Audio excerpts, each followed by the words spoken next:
Hello there, I'm your imaginary friend, and tonight I'd like to start on what may be kind of an ambitious project. I would like to read to you from Supernatural Horror in Literature by Howard Phillips Lovecraft, but also, over time, I'd like to read the works that he refers to and link them into this video so that you can kind of have a video annotated version, sort of.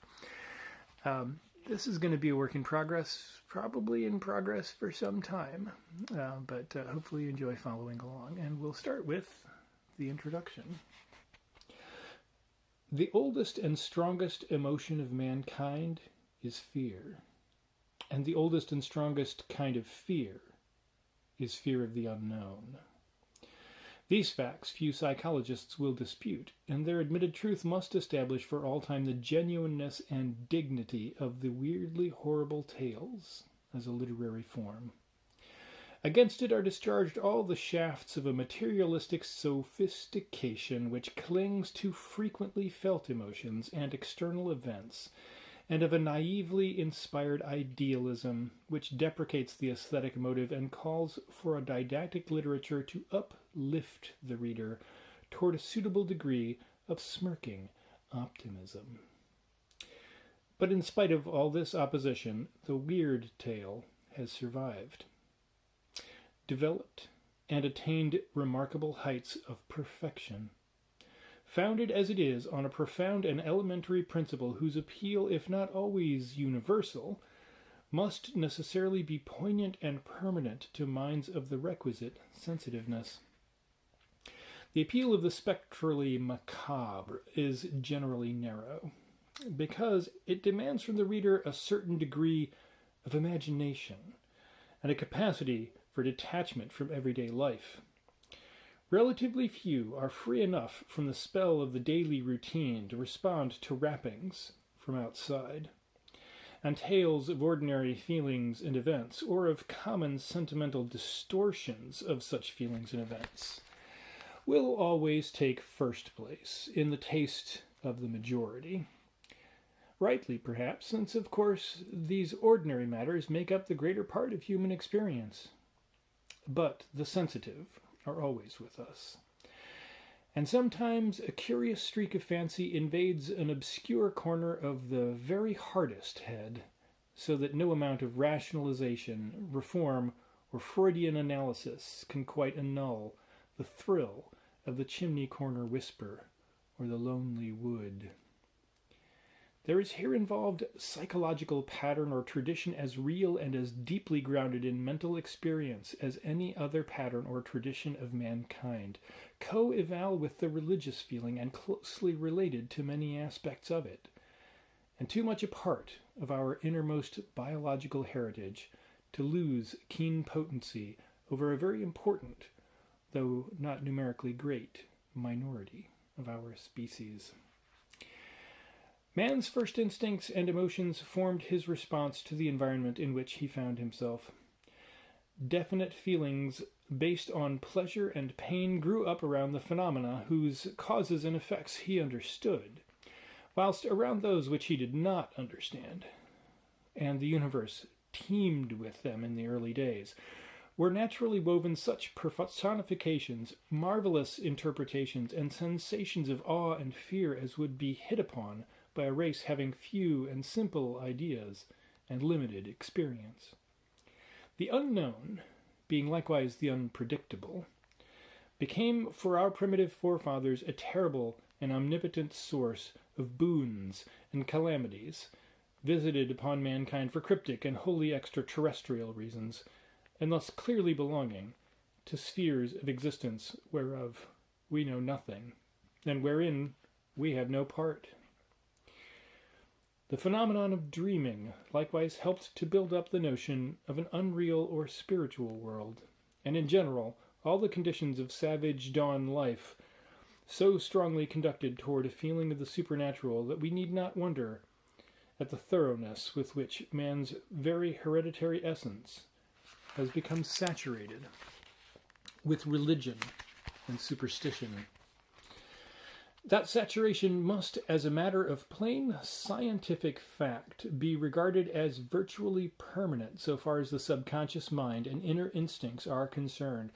For though the area of the unknown has been steadily contracting for thousands of years, an infinite reservoir of mystery still engulfs most of the outer cosmos, while a vast residuum of powerful inherited associations clings round all the objects and processes that were once mysterious, however well they may now be explained.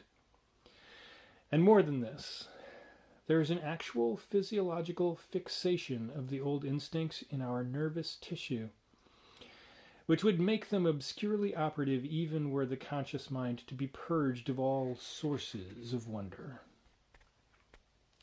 Because we remember pain and the menace of death more vividly than pleasure, and because our feelings toward the beneficent aspects of the unknown have from the first been captured and formalized by conventional religious rituals, it has fallen to the lot of the darker and more maleficent side of cosmic mystery to figure chiefly in our popular supernatural folklore.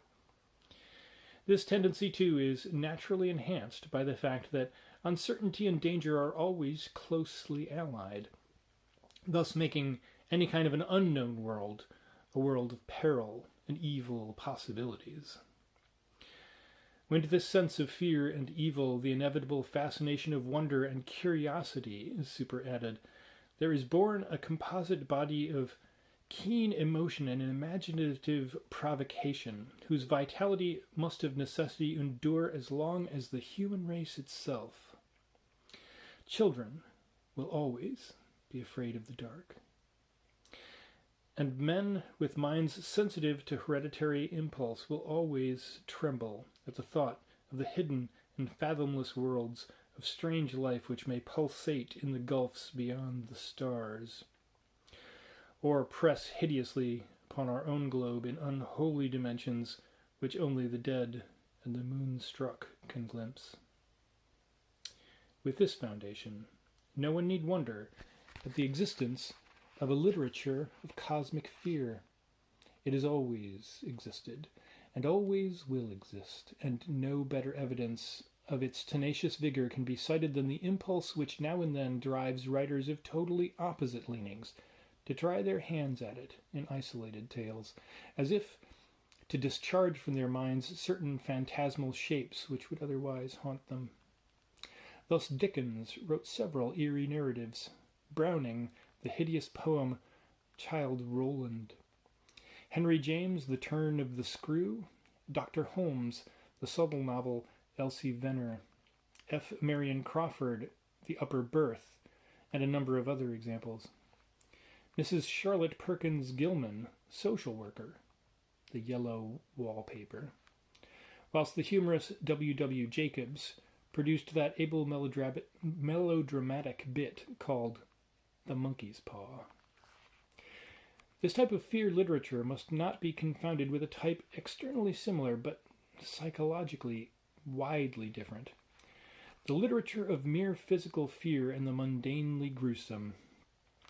Such writing, to be sure, has its place, as has the conventional or even whimsical or humorous ghost story, where formalism or the author's knowing wink removes the true sense of the morbidly unnatural. But these things are not the literature of cosmic fear in its purest sense. The true weird tale has something more than secret murder, bloody bones, or a sheeted form clanking chains according to rule.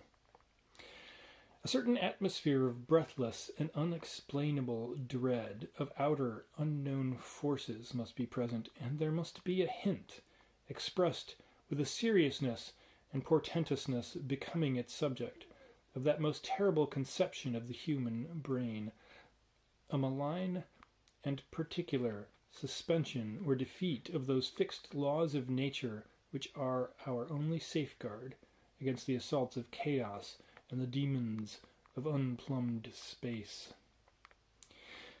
Naturally, we cannot expect all weird tales to conform absolutely to any theoretical model. Creative minds are uneven, and the best of fabrics have their dull spots. Moreover, much of the choicest weird work is unconscious, appearing in memorable fragments scattered through material whose massed effect may be of a very different cast.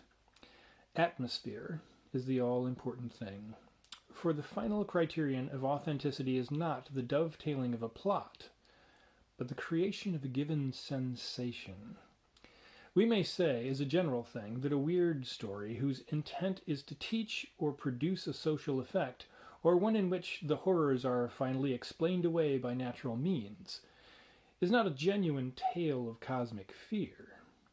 But it remains a fact that such narratives often possess, in isolated sections, atmospheric touches, which fulfill every condition of true supernatural horror literature. Therefore we must judge a weird tale not by the author's intent, or by the mere mechanics of the plot, but by the emotional level which it attains at its least mundane point.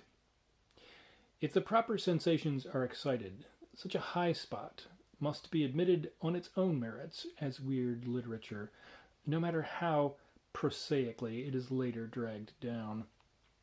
The one test of the really weird is simply this: whether or not there be excited in the reader a profound sense of dread, and of contact with unknown spheres and powers, a subtle attitude of awed listening, as if for the beating of black wings, or the scratching of outside shapes and entities on the known universe's utmost rim. And of course, the more completely and unifiedly a story conveys this atmosphere, the better it is as a work of art in the given medium.